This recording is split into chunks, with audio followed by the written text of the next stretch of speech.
धर्मवीर प्रजापति के बेटे की शादी 2 दिसंबर को होनी थी। शादी की तैयारियां चल रही थी क्योंकि किसी के भी बेटे की शादी होती है तो माँ बाप के लिए उससे ज्यादा खुशी का पल कोई नहीं होता। और उस दिन कोई मंत्री नहीं होता, सिर्फ बेटे का बाप होता है। शादी की तैयारियां और निकरौसी की तैयारियां चल रही थी। उसी दरमियान मंत्री का बेटा बेहोश होकर गिर गया।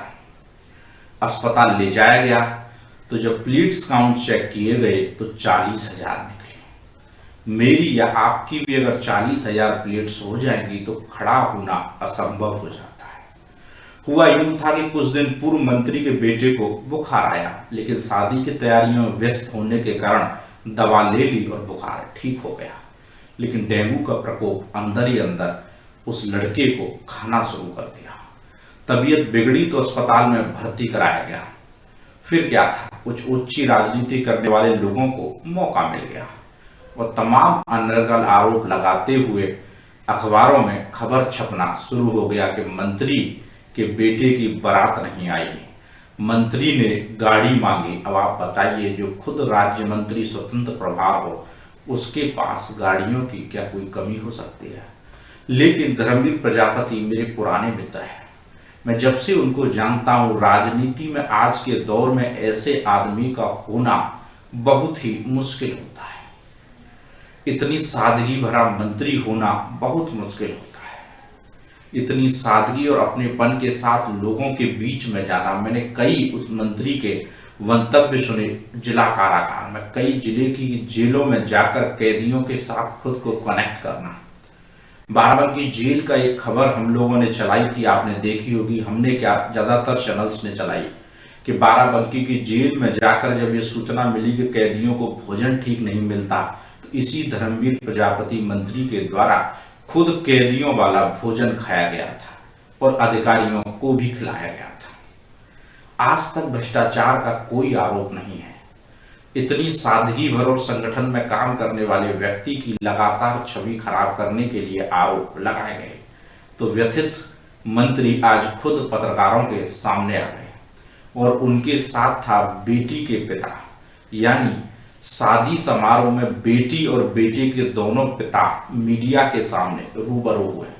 मंत्री धर्मवीर प्रजापति ने कहा कि तबीयत बिगड़ने की वजह से शादी रोकी गई है और रोकी क्यों न जाए, क्योंकि इस स्थिति में शादी आखिर कर कौन सकता है कि जब खुद लड़का अस्पताल में भर्ती हो, खुद दूल्हा की तबीयत इतनी खराब हो कि उस पर खड़ा नहीं हुआ जाए। इस स्थिति में शादी होगी कैसे। दोनों परिवार साथ देखे गए और मंत्री ने यह भी कहा कि दोनों परिवार हम साथ हैं और लोगों को ऊंची राजनीति बंद कर देनी चाहिए। समाचार 24 को सवाल जरूर पूछना चाहता है, क्या कोई बेटे का बाप मंत्री से बड़ा नहीं हो सकता, या यूं कहें कि बेटे का बाप होना किसी भी मंत्री पद से बड़ा होता है। हर माँ बाप की यह तमन्ना होती है कि बेटे की शादी धूमधाम से की जाए और जब शादी के दौरान वही बेटा बीच शादी के फंक्शन में अगर बेहोश होकर गिर जाए तो किस माँ बाप के गले में जान ना अटकेगी। और इस खबर को देखने वाले तमाम लोग खुद भी माँ बाप होंगे। तो सवाल यह भी है कि सबसे पहले माँ बाप होना चाहिए।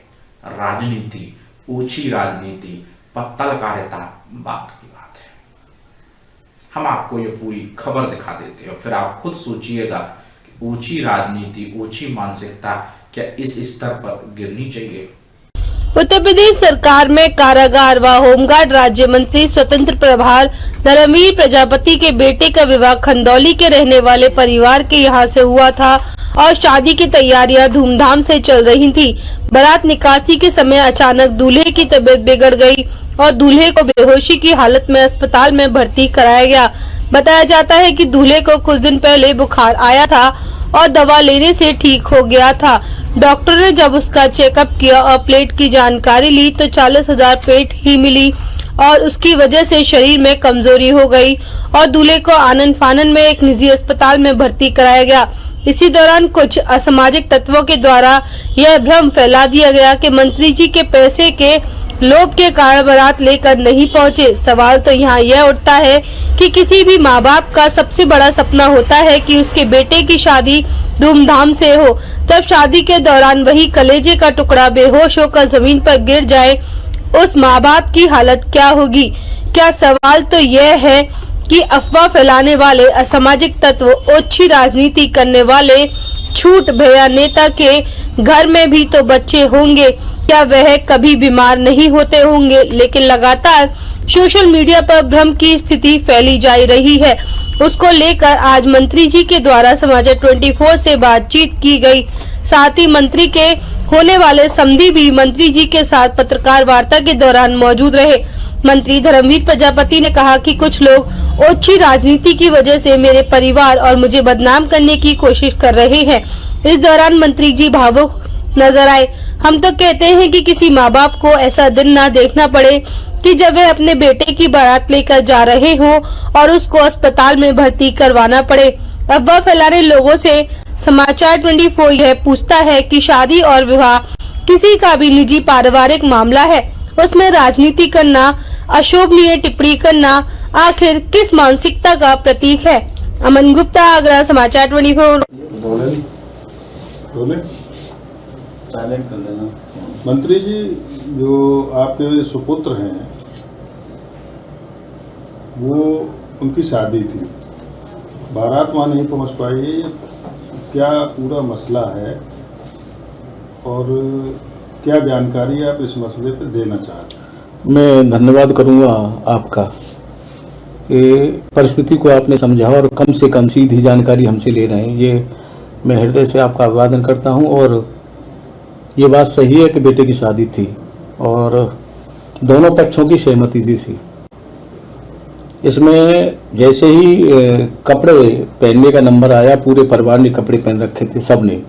केवल ये बड़ा बेटा बचा था कपड़े पहनने के लिए, और जो जिसकी शादी थी वो पंडित जी वहाँ बैठे हुए थे। और पंडित जी ने कहा कि एक अनाज लेकर के आए हाथ में।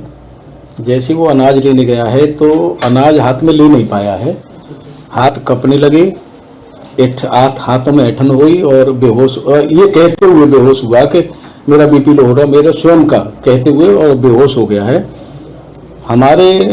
मेरा अपना पारिवारिक डॉक्टर हमारे चिरंजीवी हॉस्पिटल वाले हैं और एक हमारे ही गांव के हैं डॉक्टर लता पतली, में उनसे राय ले लेता हूं जो भी जैसी हो। मैं उस समय घर पे नहीं था। बच्चों को जैसे उनका चिरंजीवी वालों का पता किया तो वो दिल्ली में थे, तुरंत भागे लेकर के ऐसी स्थिति में और यहाँ एडमिट कर दिया।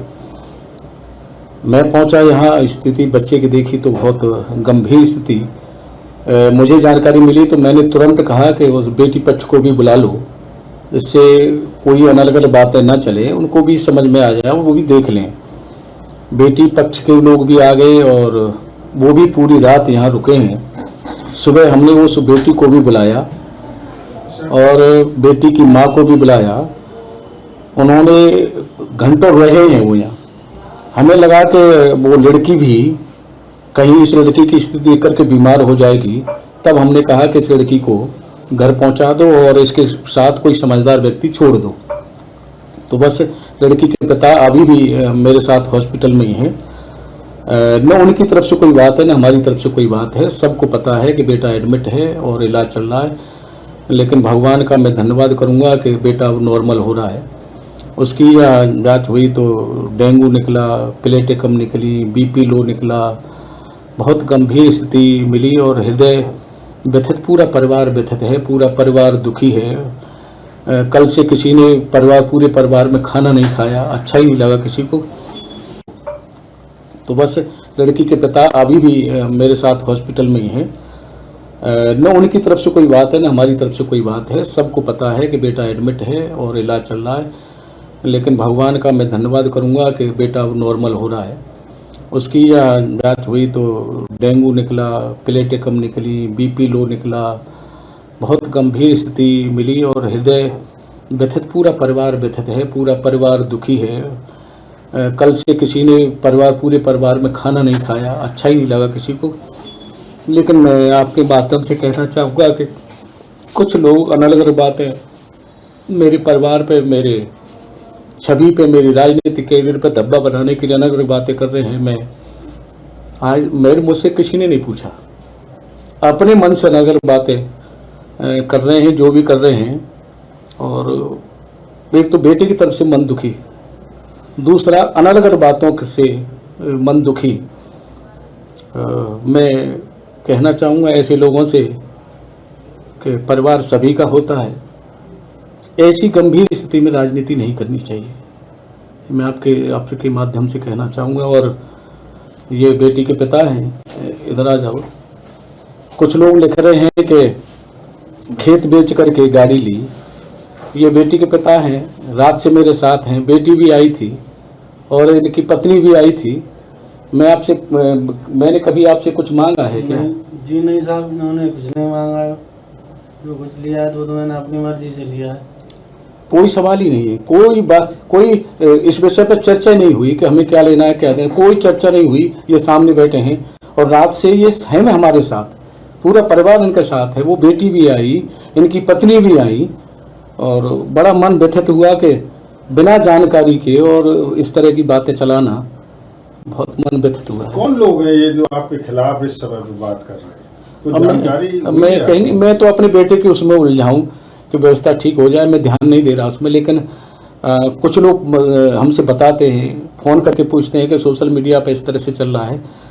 तो इतना हमें मौका ही नहीं है कि सोशल मीडिया अपनी देखें। लेकिन बेटे की स्थिति हमारी कैसे ठीक हो, पहले बेटा अपनी बीमारी से बाहर निकले और बेटा जब ठीक होगा तो शादी फिर होनी ही है, ऐसे में कोई वो संशय थोड़ी है। पर अब कम से कम वो चलने फिरने लायक उस स्थिति में तो हो जाए। तो ये बहुत कुछ अनर्गल लोगों ने अनर्गल बातें चला करके बहुत मन व्यथित हुआ है। मैं तो भगवान से प्रार्थना करूंगा कि उनको भी सद्बुद्धि दे। धन्यवाद।